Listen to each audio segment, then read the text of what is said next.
Personalized na para kay pambansang kamao Manny Pacquiao ang isang kwarto ng New World Hotel sa Makati. Halika kayo tingnan natin sa pagtutok na ito ni Ian Cruz, eksklusibo. Ang director's suite na ito sa New World Hotel sa Makati ang madalas suluyan ni Manny Pacquiao tuwing manggagaling sa laban abroad. Bago siya dumating kanina, napasok ng GMA News ang magarang silid. May mga larawan ng kanyang mga nakaraang laban.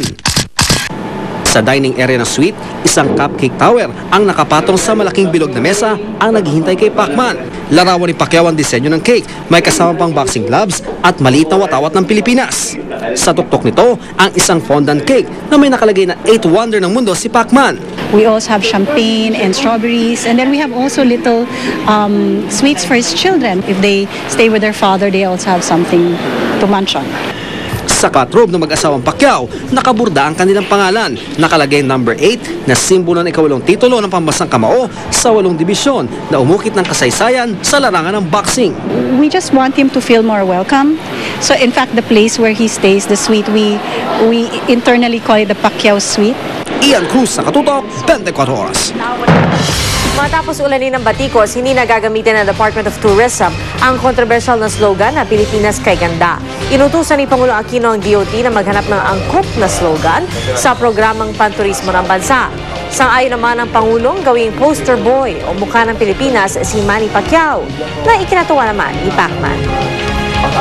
Meron lumang slogan na mas marami po natutuwa, pero tinas ko po kahapon si Secretary Lim at na ayusin ipakita sa akin yung buong blueprint ng ating tourism program.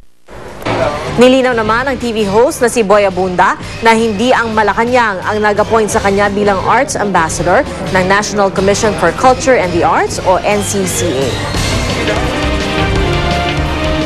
So it's a very small position. Ang gagawin ko lamang dyan ay mga press conferences. This has nothing to do with the administration. Nagukay ng mga monitoring well ang UP National Institute of Geological Sciences ilang metrong layo mula sa FPIC pipeline upang malaman kung may tagas din sa lugar. Nakatutok si Marisol Abdurrahman, exclusive. Abalang mga taga-UPNIX sa paghuhukay sa ilang lugar sa Buendia. Ayon sa UPNIX, ang mga butas ang magsisilid bantay sa FPIC pipeline.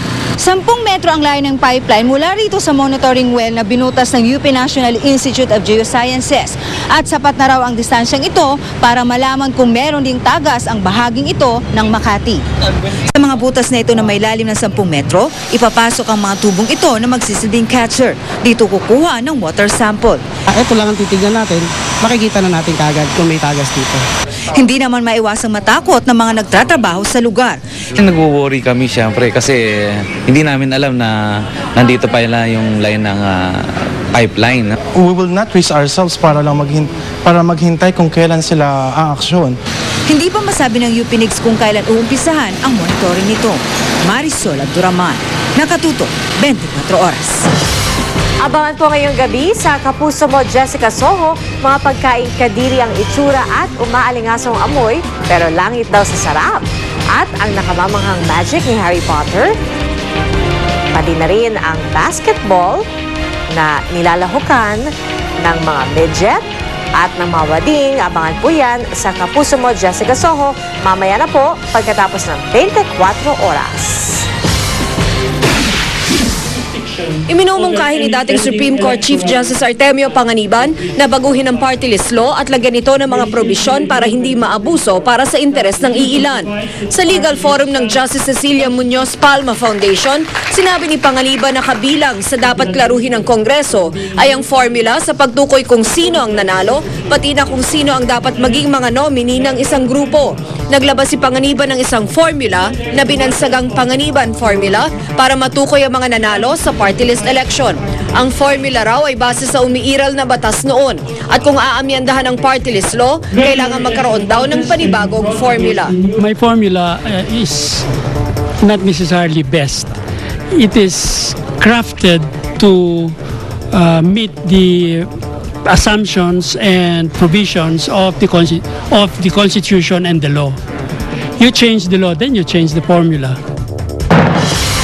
Abangan! T-shirt, boxing gloves at action figure ni Pac-Man ibinebenta sa kanyang souvenir shop sa Gensan. At ang kakaibang tiyangge sa Cubao. Tutukan dito sa 24 Oras.